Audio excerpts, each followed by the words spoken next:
Gimana kabar Bapak Ibu sekalian? Semoga senantiasa sehat walafiat dan mendapatkan perlindungan dari Tuhan Yang Maha Esa. Amin ya rabbal alamin. Nah, hari ini saya ingin membahas suatu tema yang saya rasa sangat penting sekali untuk dipahami oleh Bapak Ibu sekalian, terlepas Anda seorang hipnoterapis atau bukan. Tema ini banyak dijumpai di mana aja dalam konteks penyembuhan. Entah Anda seorang pasien atau Anda seorang klien. Tema yang saya bahas hari ini adalah tema tentang secondary gain. Pernah nggak Anda, ya, seorang klien atau pasien yang ternyata sudah berobat, sudah terapi, kok belum sembuh-sembuh juga? Nah, ini konsep bisa saja klien ini atau pasien ini tidak menyadari bahwa dirinya ada yang namanya secondary gain. Atau Anda seorang hipnoterapis, kok sudah menterapi kliennya, sudah sesuai prosedur, sudah 1 bulan sembuh, kok bulan berikutnya relapse. Misal nih, seorang yang mengalami psikosomatis atau orang yang mengalami depresi, 1 bulan sudah bagus, sudah normal, kok bulan berikutnya kambuh lagi, balik lagi, orang tuanya atau pasangannya datang lagi kepada Anda, kok pasangan saya, kok anak saya ini kumat lagi, kok kambuh lagi. Jangan-jangan hipnoterapi yang Anda berikan ini tidak efektif, tidak bermanfaat bagi anak saya atau pasangan saya, gitu. Atau di dalam ruang praktek Anda sebagai seorang dokter, Anda ketemu dengan pasien di mana pasien ini nggak kunjung sembuh. Sudah diberikan pengobatan yang tepat, tapi kok nggak ada perubahan yang signifikan, tidak ada perubahan ke arah sembuh, dan lain sebagainya. Nah, bisa jadi ini klien Anda atau pasien Anda ini mengalami yang namanya secondary gain. Apa sih secondary gain itu? Secondary gain atau keuntungan sekunder, kondisi di mana seorang klien atau pasien mendapatkan keuntungan lebih dari masalah atau sakit yang ia hadapi. Di bawah sadar klien Anda atau pasien Anda merasa lebih nyaman dengan adanya sakit atau permasalahan itu ketimbang ketika ia sehat. Dari sakitnya ini, dari permasalahannya ini, ia dapat keuntungan yaitu perhatian dari keluarganya atau dari pasangannya atau dari orang tuanya. Bisa jadi ketika dia sakit, ternyata yang selama ini ayahnya atau ibunya yang selama ini cuek menjadi lebih perhatian, menjadi lebih sayang. Ibunya yang biasanya sering ngomel, udah nggak ngomel sama sekali ketika dia sakit gitu.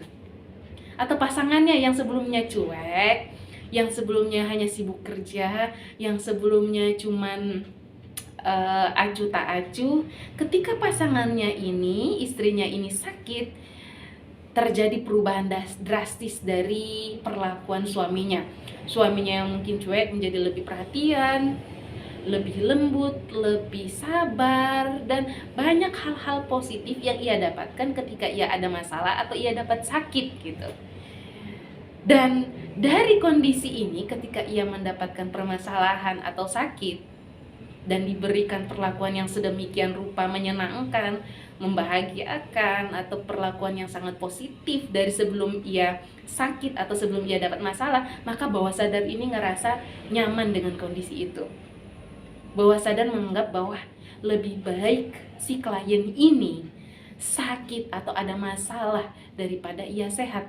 Kalau ia sehat, biasanya orang tuanya acuh tak acuh, cuek, nggak peduli gitu, suka marah-marah, suka ngomel-ngomel, suka berteriak, suka melakukan hal negatif pada si klien ini atau si suami yang biasanya sangat cuek ya. Ketika dia sakit, dia dapat masalah, misalnya ada psikosomatis, ada depresi, ada fobia dan lain sebagainya, dia dibuat atau diperlakukan dengan sangat baik, sangat positif, sehingga bawah sadar memutuskan, si klien ini, si A ini tidak perlu sembuh, si A ini nggak balik lagi sakitnya, balik lagi depresinya, balik lagi psikosomatisnya.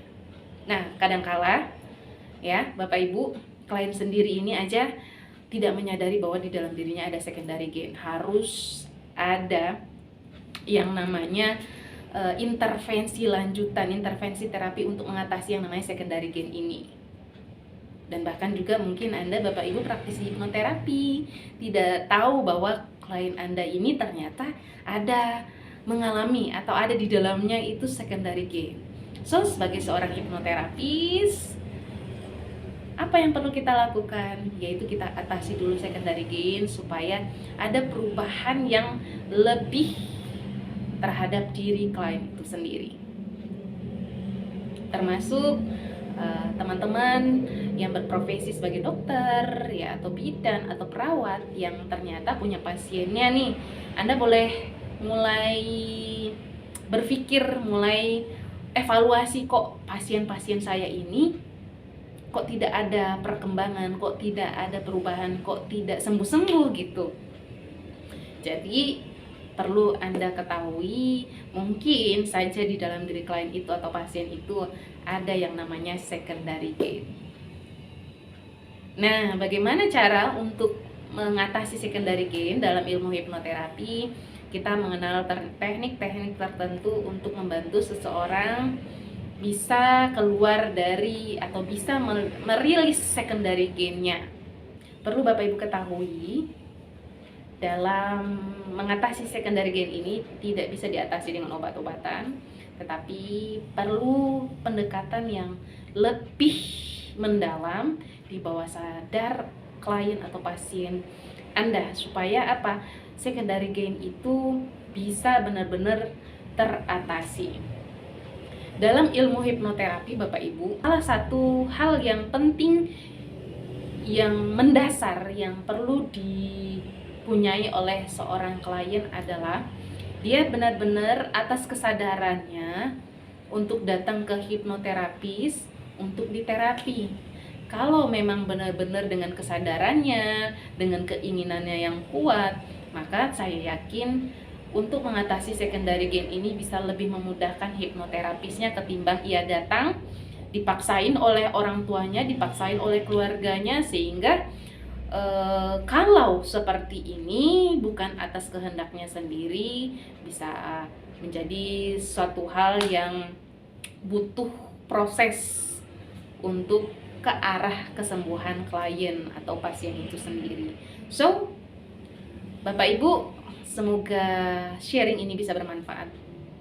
Dan bagi Anda Bapak Ibu di luar sana yang keluarganya, orang tuanya, anaknya mungkin punya masalah atau punya sakit tertentu, kok sudah berobat kemana-mana, sudah diterapi di mana aja, nggak ada perubahan sama sekali, nggak sembuh-sembuh, maka coba dicek atau coba dibantu dengan hipnoterapi untuk mengatasi secondary gain tersebut. Baik, demikian sharing ini, semoga bermanfaat.